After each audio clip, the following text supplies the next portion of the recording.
Muito bem, gente. Prazer enorme estar aqui com vocês no canal do YouTube do Instituto Otávio Bettiol. Uma boa tarde e sintam-se todos muito bem-vindos ao ciclo de lives que encerra então o projeto Amazônia Index 2021. É uma realização do Instituto Otávio Bettiol com o apoio da Secretaria Municipal da Cultura de Porto Alegre. Então, o que vai acontecer neste ciclo? De hoje até quarta-feira, nós vamos ter encontros, então, aqui no canal do YouTube do Instituto Otávio Bettiol. São 3 lives totalmente conectadas com a exposição Amazônia Index 2021, é 2021 mesmo, porque foi realizada de forma online no ano passado, durante 8 meses, uma exposição que reuniu cerca de 40 obras de vários artistas. Daqui a pouquinho, ela já está por perto, a gente vai conversar então com a presidente do Instituto, a artista visual Zorávia Bettiol, sobre as lendas da Amazônia. E eu tenho o maior prazer de estar mediando esse encontro com a Zorávia. Eu que também sou jornalista, integro a diretoria do Instituto Zorávia Bettiol, junto com a Marina Bordim, que também está conosco nesta live, nos acompanhando. Para vocês saberem do ciclo, amanhã, dia 29, terça-feira, a fotógrafa e escritora Yara Tonidandel falará sobre Amazônias brasileira e colombiana, fronteiras invisíveis, com a mediação do jornalista Roger Lerina, que também faz parte do nosso instituto. E na quarta, dia 30 de março, o comunicador e fotógrafo Eduardo Tavares apresentará a dinâmica do Guarupi e a sua importância para a cultura indígena do Alto Xingu, Guarupi, que é um ritual fúnebre muito presente, enfim, nos processos e na vivência dessa comunidade indígena do Alto Xingu. Esta live da quarta terá, então, a mediação do professor e jornalista Paulo Ricordi. E eu gostaria de começar recordando um pouco da tua trajetória, Zorávia, antes de te passar a palavra efetivamente para falar das lendas da Amazônia, porque essa questão das figuras lendárias, ela não é exatamente uma novidade na tua trajetória, né? Você gosta dessa temática e Iemanjá, por exemplo, que é uma figura que está no imaginário nas religiões de matriz africana, ela tem uma importância incrível, né, para quem tem fé nas religiões, mas também como inspiração para as artes, não é? Você tem, inclusive, uma coleção sobre ela, estou certa? Pois olha, boa tarde, é um prazer estar com vocês. E eu fiz uma série sobre deuses olímpicos, né? E fiz também uma série de pinturas no início da pandemia, ícones também, né? Então é um tema assim bastante apaixonante, né? E muito presente na tua obra, né? É verdade. O Boto, me lembra do Boto também, você tem trabalhos, né, com essa temática. Sim, uma das figuras que eu pus, o ícones, foi o Boto, não é? E eu gostaria de falar um pouco sobre essa temática, né? Então, as lendas são importantes para uma comunidade, pois estão associadas aos anseios, desejos, amores, medos e frustrações dessa mesma comunidade. Só que a criatividade transmuta um pouco ou muito essas narrativas e as torna mais líricas, simbólicas e fantásticas. Há lendas que variam conforme a região do Brasil, não apenas nos nomes de algum personagem, como também detalhes ou fatos relacionados a ele. Eu vou narrar hoje 12 lendas cujas essas lendas relacionadas a florestas e a bacia hídrica que se expande por 9 países, que coisa incrível, né? A Guiana Francesa, a Guiana, o Suriname, Venezuela, Colômbia, Equador, Peru e Bolívia. As nossas lendas vieram da Europa com os portugueses e mesclaram-se com as lendas africanas e outras dos nossos indígenas. a força dessa natureza muito particular, que é a floresta tropical amazônica, influenciou a parte mítica com seus personagens fortes, guerreiros e mulheres lindas e sedutoras, além de grande influência do sol e da lua nas suas vidas. Bom, eu vou começar falando sobre o boto, que tem, que às vezes é chamado boto cor-de-rosa, boto vermelho e boto branco. Então, ele é representado como um homem jovem, bonito, atraente e sempre de roupa branca, né? E com um chapéu que é para vedar um furo que ele tem para a respiração do boto, né? E sempre quando nasce uma criança que não se sabe o pai, dizem que é filho do boto, né? E ele, em geral, ele é muito festejado nas festas juninas, não é? E ele acompanha, ele conduz os cardumes para as margens, ele acompanha as embarcações que levam as mulheres grávidas e protege rios e canoas durante a tempestade. É uma lenda muito difundida. Outro também é o Boapé, é o chefe indígena dos índios Tariana. Ele era generoso com seus adversários e poupava velhos, mulheres e crianças. E um dia ele viu numa cachoeira a índia Cucuí, e ela pertencia à tribo dos Caribes. E aí essa tribo era, em geral, de mulheres feias, com ventre grande e com muitas cicatrizes no rosto, porque elas apanhavam dos seus maridos, quer dizer, uma coisa horrível, né? Nossa! E ele, nossa, né? E ele resolveu, então, guerrear e venceu o Caribe, e ele foi morar nas Ilhas Anavilhanas e construiu uma linda e grande cidade com cristais e quartos rosas e verdes, a pedra, né?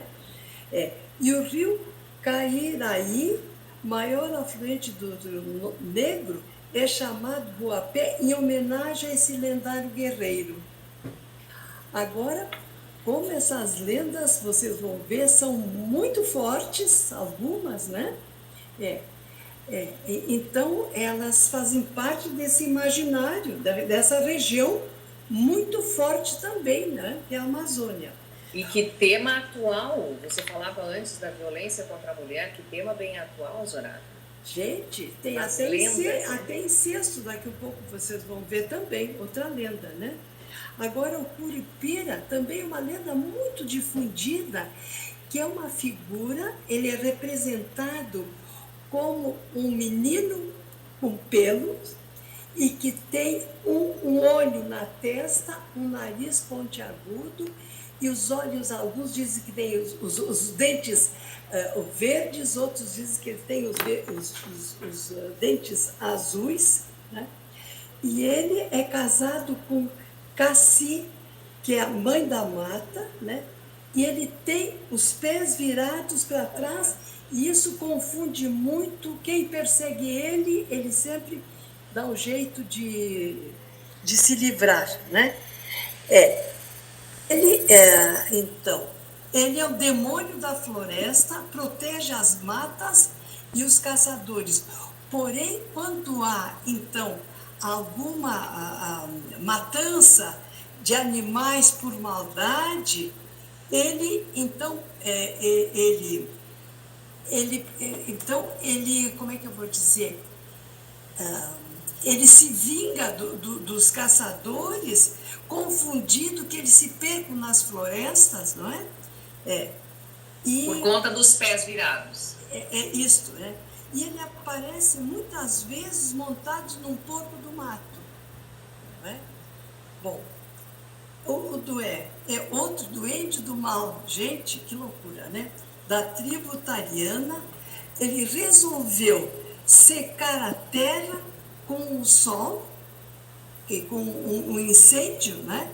E aí recolheu os ossos dos seres humanos e dos animais e ressuscitou. Só que acontece que o Tupã ficou muito furioso com isso e resolveu inundar as terras, né? Durante 3 dias, e as pessoas tiveram que ir para as montanhas, né? E quando secou a terra e as coisas normalizaram, o Duê desapareceu e dizem que ele ficou invisível. Bom, agora a lenda sobre Erém. A Erém era uma moça bonita, filha do Uaiu. Gente, às vezes eu me perco com esses nomes assim difíceis, né? Que a gente não tem familiaridade. E o pai dela, o Aiu, era guerreiro e desejava a filha, e ela teve que fugir, não é? E ela conheceu o guerreiro Cangerli, e que propôs casamento para ela. Eles casaram e ela queria ir embora, e o Cangerli disse que desafiava o pai dela e que para provar a sua bravura. Bom, aí que aconteceu, nesse meio tempo, o Iaiu disse para o pajé da tribo deles que encontrasse a filha e a trouxesse viva ou morta. Bom, então o Cangerli, em vez de fugirem, então enfrentou o que seria o futuro sogro, e o pajé deu feriu ela nas costas com uma flecha, né? E quando o Cangerli ia assim acarinhá-la, o pajé deu outra flechada, eles morreram, né? E só que então os guerreiros do Cangerli acabaram, então, derrotaram o exército, e eles habitam o alto do Rio Negro. E a Erém ficou transformada num lindo e pequeno lago. Coisa fortíssima. Erém transformada num lindo e pequeno lago. Que loucura, né? Bom, agora um pouco mais leve. O hipocampo. Bom, os índios não conheciam o cavalo, né? E ficaram assim muito deslumbrados com a figura do cavalo, né? E criaram uma figura lendária, metade cavalo e metade peixe. E era grande, branco, e com a crina e a cauda dourada. E isso também, o hipocampo, é um ser encantado. Na Grécia, a lenda conta que ele carregava o carro do Poseidon, né? E os índios transformaram o hipocampo numa figura mítica. E havia um lago habitado por hipocampos perto da ilha Cavalo Marinho, mas era uma ilha meio desabitada porque os índios tinham medo, por pouca familiaridade, né? E houve uma ocasião que a Janaína, ou a mãe d'água, estava cansada do fundo do mar, e o hipocampo se ofereceu para levá-la, e levou de uma maneira muito rápida, né? Mais rápida do que qualquer outro animal. E aí, desde esse dia, ele ficou considerado um ser encantado. Bom, essa já está mais leve, né? Nossa, agora é incrível como as lendas se movimentam nesse nosso universo, nesse nosso planeta. Você acabou de citar a Grécia, né? Sim. E aí a gente faz uma relação com a Amazônia. Eu não sou nenhuma estudiosa do tema, mas é incrível como há conexão, né, com as histórias. Sim, só se a gente ver. A água é importantíssima no nosso planeta, tanto assim que devia ser planeta água e não terra, não é? Pela quantidade. O nosso organismo tem uma quantidade imensa de água, né? E vocês veem, tem o mito, só na religião afro-brasileira, o mito da Iemanjá, a deusa da água salgada, a Oxum da água doce, né? E em todas as religiões, esse mito fundador, um dos mitos fundadores da água, existe em tudo. E, Verdade. claro, também isso a gente pensa que é ligado como é que se diz? Não ao Jung, como é que a gente chama? Quando a gente pensa, o inconsciente coletivo, né, do ser humano, o inconsciente coletivo que leva a essa situação. Bom, vamos ver onde é que eu estou. Nós estamos agora, o próximo é Yara. Isso. Yara, que é bem mais conhecida do grande público, né? Sim. Então, agora, sim, a Yara, a sereia, também a Iemanjá, às vezes ela toma diversas formas e uma delas, às vezes, como sereia. Bom, agora os índios pensam na Yara como uma cabocla linda, metade mulher, metade peixe, muito sedutora, e o canto dela atrai homens e mulheres, né? E mesmo que ela e afoga, muitas pessoas se afogam, e mesmo ela não, e mesmo assim, muitos saem, mas se sentem atraídos pela água e voltam e se afogam, né? É o canto da sereia aqui. O canto da sereia. Em tantos aspectos. É verdade, tantos aspectos. Né?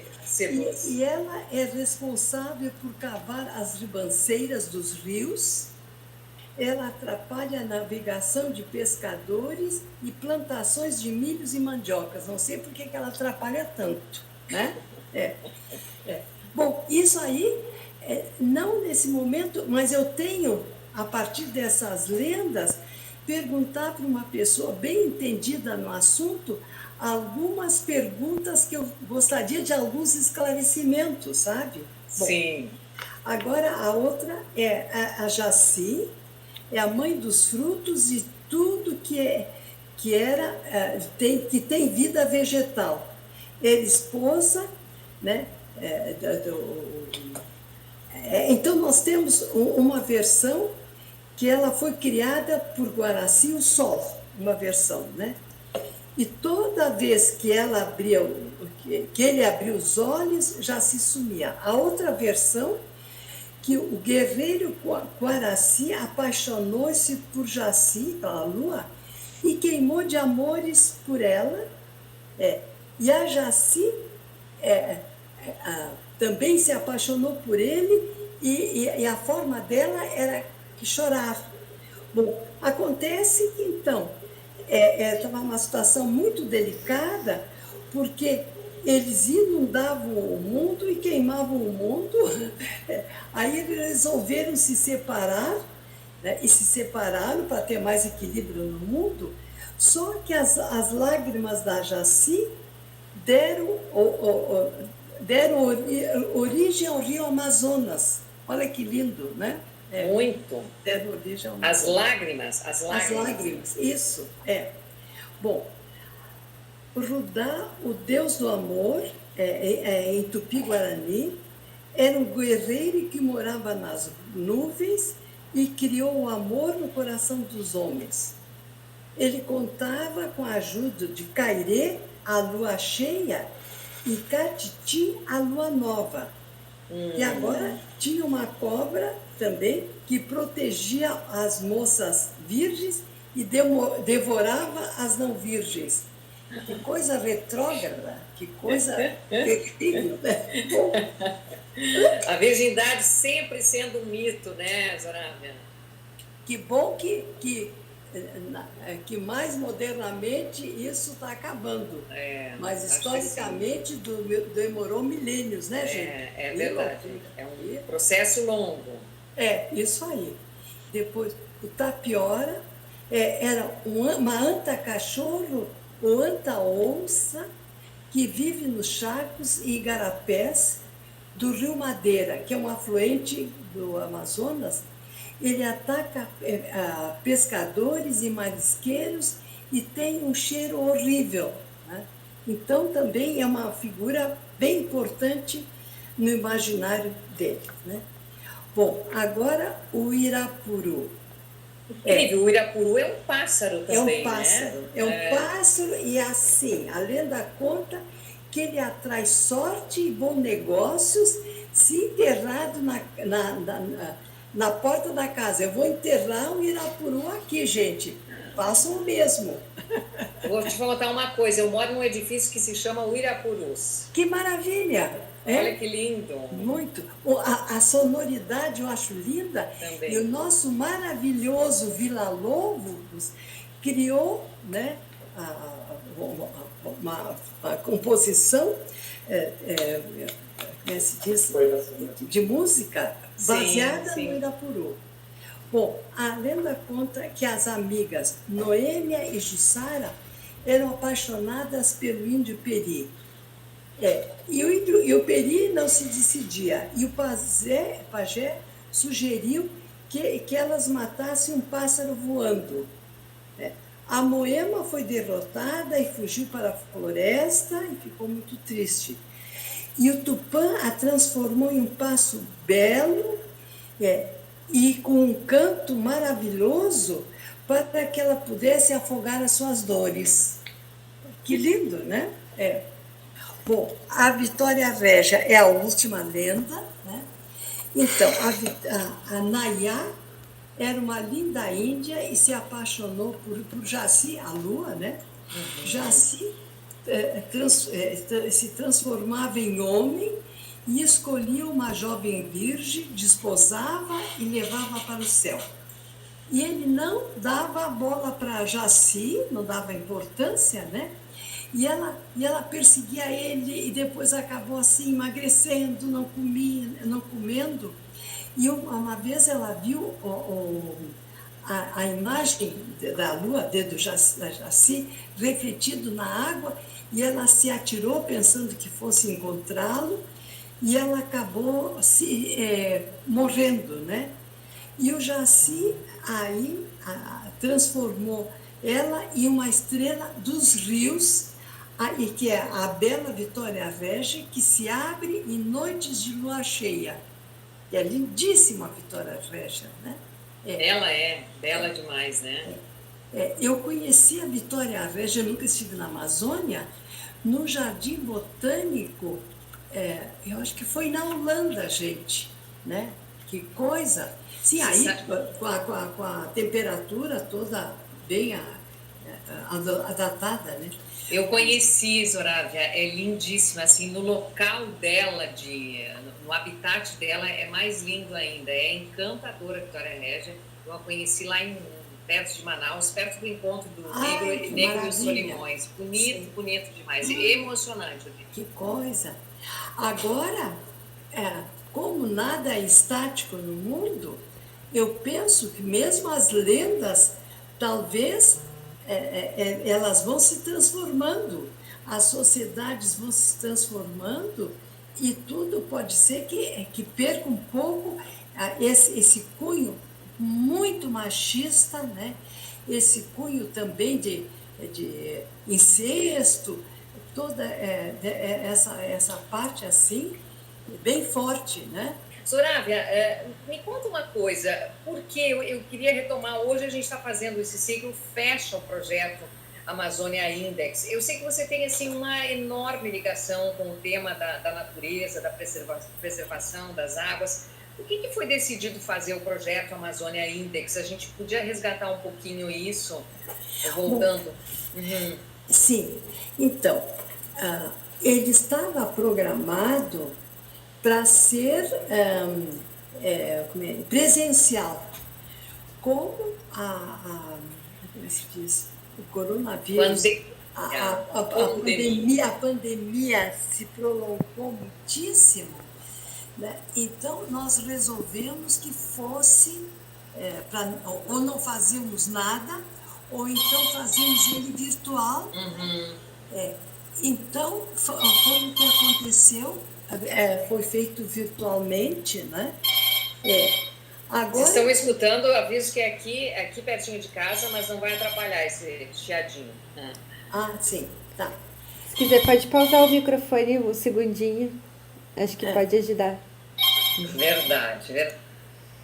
Bom, agora, então, neste sábado, que vai ser dia 2 de abril, vai ser inaugurado também pelo nosso instituto, vai ser inaugurada a exposição física, finalmente, Amazônia, Universo de Contrastes. Hoje, esse projeto foi criado entre a Associação Chico Lisboa e o nosso instituto, e hoje o pessoal está montando essa exposição que inaugura sábado, então ela vai de 2 de abril a 2 de maio, né?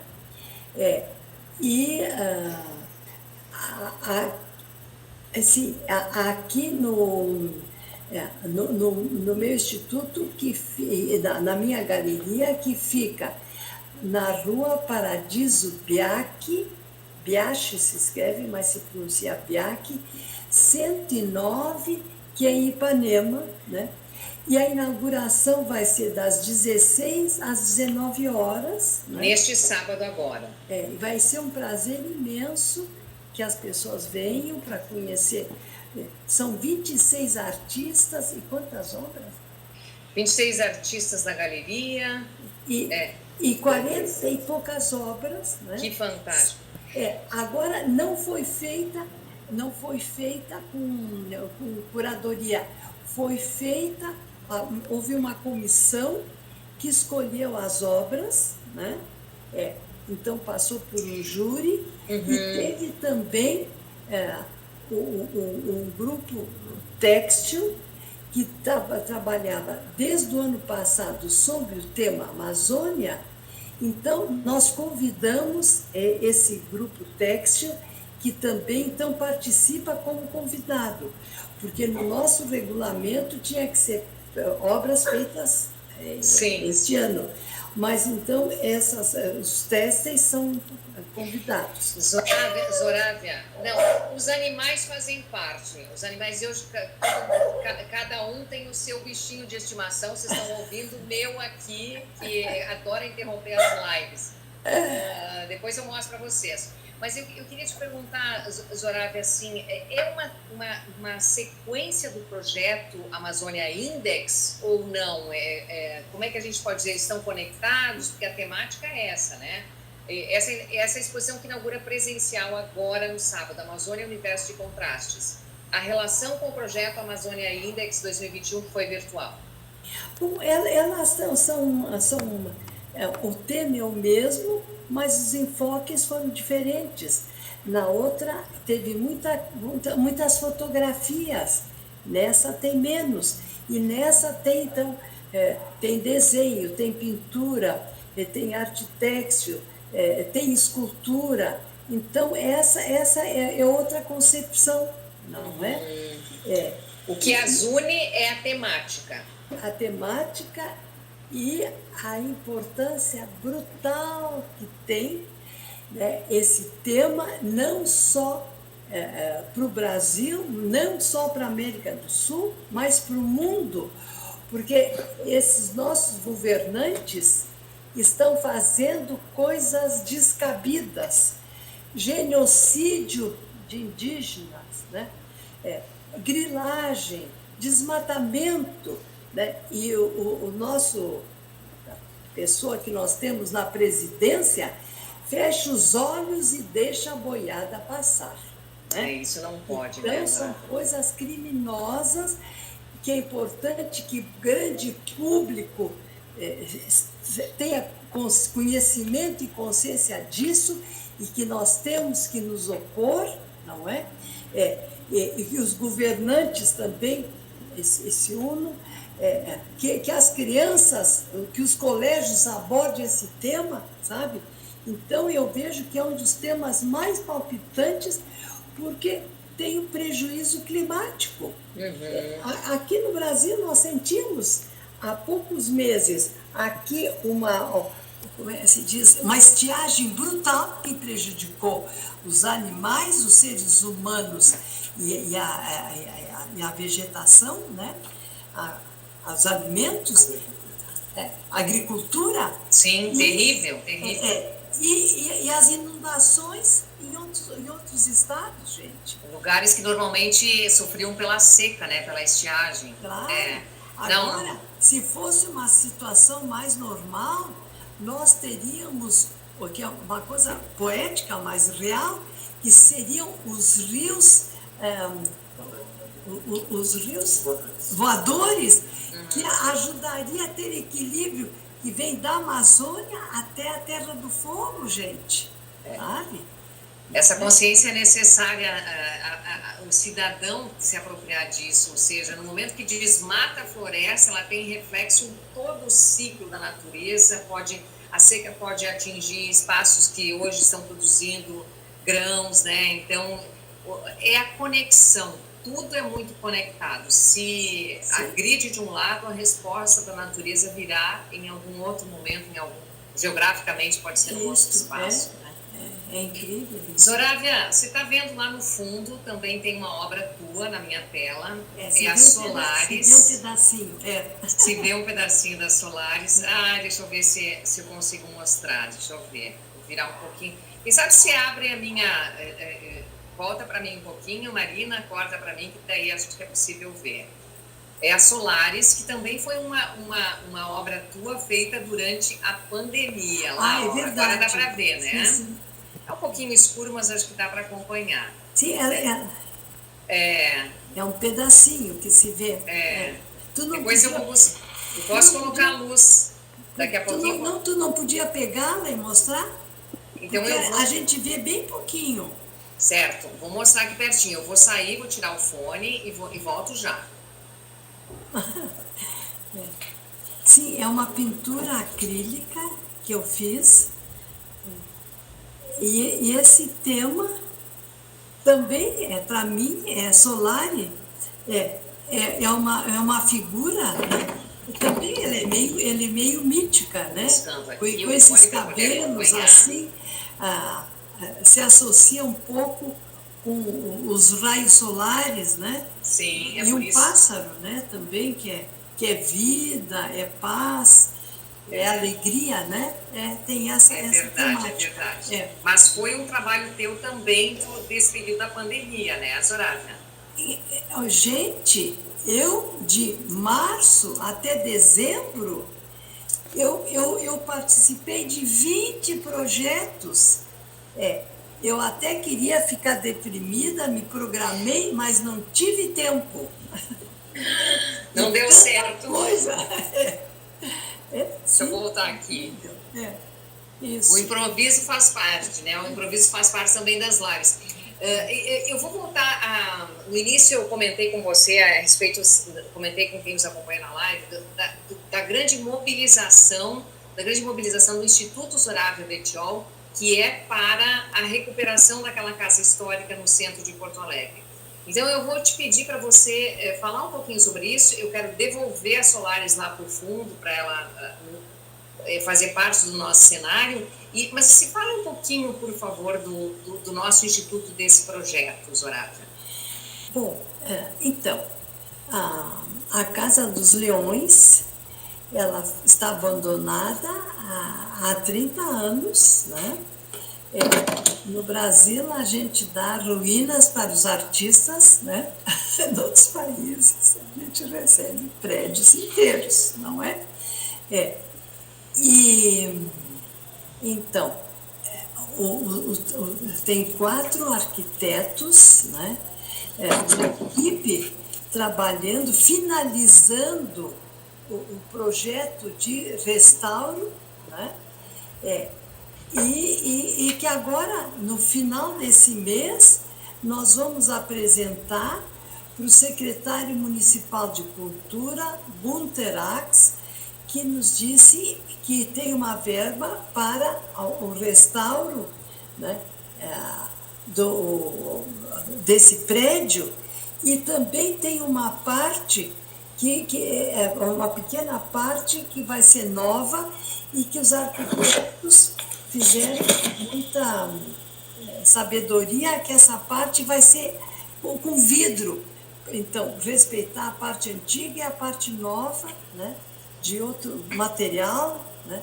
Vou pedir para a Marina colocar você em destaque na tela, que por enquanto estou eu. Por gentileza, Marina. Está em destaque já. Já está? Já. Agora voltou. Tá, aqui eu acho que tem um delay, né, na transmissão. Bom, e então, agora depois nós temos que ver a parte do mobiliário, isso é conosco, temos que ver, entrar em projetos para conseguir verba, né? Porque tem que ser um mobiliário bem específico para responder às necessidades de um instituto ligado às artes visuais, não é? E que pensa também que ele vai promover não só o meu trabalho, mas arte em geral, arte contemporânea, e também que tenha programações para que tem uma parte ligada à criança e ao jovem, né, para integração social também, né, e integração cultural por meio das artes, né? Então isso é muito importante, né? E também projetos que a gente que a gente traga também a família, sabe? E modernamente tem muita coisa boa de interatividade e os horizontes mais amplos que a gente pode incluir num centro cultural. E a localização dele é pequeno, mas a localização é privilegiada, ele está colocado no corredor cultural, que começa a usina do gasômetro, a Mário Quintana, tem o museu, quase em frente o Museu do Exército, depois tem o Margues, tem o Memorial, Farol Cultural, depois Santander. Santander, e como é que era? Centro Cultural Érico Veríssimo, agora mudou. Força e Luz. Força e Luz, né? Então, numa zona assim que é bem importante, né? No centro da nossa querida Porto Alegre. Claro, privilegiada demais. Tenho certeza, assim, pelo que a gente tem tido, tanto Marina, eu e os demais queridos colegas do Instituto, a gente tem visto de perto como a cidade se mobiliza, porque são duas coisas importantes, né? Primeiro, preservar um prédio que é centenário. Sim. Segundo, instalar lá um instituto que leva o nome, né? Você, Zoraida, você dá um nome com toda a tua trajetória, teu histórico, a importância e o significado que você tem para a arte contemporânea do nosso estado do Brasil é inquestionável. Então, eu acho que é uma união de interesses no sentido de preservação da memória arquitetônica e a memória das artes visuais com o trabalho, não só a memória, né? Vai abrigar o teu acervo, mas vai ser um local de movimento constante, né? De produção. Assim, e pesquisa, ligada à universidade também, não é? É verdade. É verdade. E também a gente precisa de associados, né? Importante. Que nos ajudem, né? E a Marina fez um trabalho muito lindo. Fala um pouquinho sobre o seu trabalho, Marina, na visual. Então, eu, junto com o Núcleo de Antropologia Visual da URGS, a gente realizou um trabalho a partir de fotografia e audiovisual na Casa dos Leões, realizado ao longo do ano de 2019. E aí, nisso, eu acompanhei também as atividades do Instituto e realizei essa pesquisa etnográfica junto ao Instituto Zorava Betiol e resgatando a história da Casa dos Leões. E aí, em breve, em junho, eu acredito, vai ser lançado o livro que conta um pouco dessa história do Instituto Zorava Betiol. Nossa. Que maravilha! Eu assisti a defesa de tese, foi ótima, maravilhosa, e agora, sendo impresso, mais gente pode estar em contato com o teu trabalho maravilhoso, Marina. É só notícia boa que a gente tem. Claro que é muito trabalho que tem pela frente, mas tem o livro da Marina, tem o filme do Ben Berardi também, que ele vai tratar, né, vai levar para o cinema, enfim, é um documentário sobre toda a história da Casa dos Leões, né, desde que foi a Casa dos Leões. Eu tenho aqui, em 2015, agora, nasceu o Instituto, mas a casa é centenária, como a gente dizia, né? Então, a história é linda, e tudo isso o Ben Berardi vai contar, com certeza, Marina, no seu livro. E eu tenho mais um lembrete para fazer. Nós temos, então, no Instituto, a partir do próximo sábado, a exposição Amazônia Universo de Contrastes, né? Conectada com o tema da nossa live de hoje. E na Fundação Ecarta, na Avenida João Pessoa, uma mostra incrível com a curadoria do André Benzon, que é sobre várias fases da Zorava Betiol. Tá bonita demais. Eu tive a oportunidade de estar lá no sábado, no dia da abertura, e convido todo mundo para dar uma passada na Ecarta, ali na João Pessoa, bem em frente à Redenção. É fácil, não estou com um número aqui agora, mas é muito fácil de chegar. E eu queria te parabenizar, a ti e o André, porque o trabalho da curadoria foi incrível e as suas obras estão incríveis, alegres demais, viu, Zorava? Alegres e críticas, né? Ele mostrou várias fases. Sim, não, e está interessante. Não, uma exposição bastante difícil, porque muitas técnicas diferentes, muitos temas diferentes, muitas abordagens diferentes, né? E ele conseguiu fazer uma síntese muito boa, e o espaço também não muito grande, mas foi muito feliz a curadoria dele e também a expografia. Vale a pena vocês verem. E uma particularidade, muita gente, eu não sei se são 20 e poucas pessoas, que ele convidou, eles fazem por ano esse tipo de exposição, eles convidam personalidades que comentem a obra, né, que forneçam o seu olhar sobre uma determinada obra. Então, nós temos esse tipo com os textos, né, de personalidades relacionadas à obra. Isso provoca que cada um também interprete a sua maneira, estimula mais interpretações, que a obra de arte é ponto de partida, mas as releituras podem e devem ser muito amplas e muito variadas. O Igor, também outra personalidade incrível que nos ajuda em toda essa luta do Instituto e da tua galeria, me lembra que o endereço, João Pessoa 493, a exposição está aberta de terça a domingo, sempre das 10 às 18 horas. Muito obrigada, Igor, lá na Ecarta, tá bem, gente?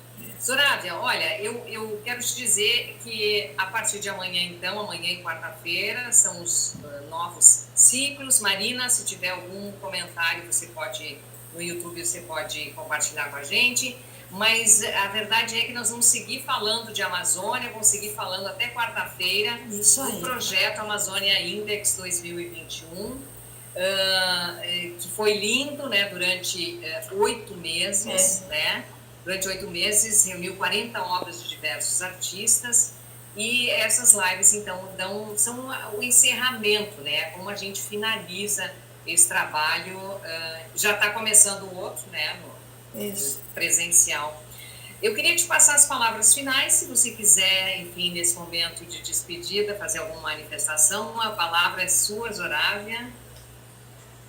Só lembrando que amanhã é às 18 horas, certo? As lives Sim. na terça e na Ah, sim, quarta-feira. isso é bom dizer. Amanhã e quarta às 18 horas. Amanhã, então, Amazônias, Brasileira e Colombiana, Fronteiras Invisíveis, com a fotógrafa e escritora Yara Tonidanel. Não, Toni Dandel. Gente, Dandel. eu te agradeço, porque eu estou há horas dizendo esse nome aqui e a minha grafia aqui está errada, então eu peço desculpas a Yara. Toni Dandel. Espero que ela esteja nos assistindo e que me desculpe pelo equívoco.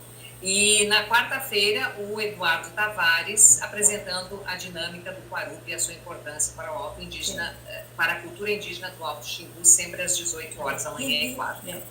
Que ele é um imenso de um fotógrafo, então vai ser interessantíssimo.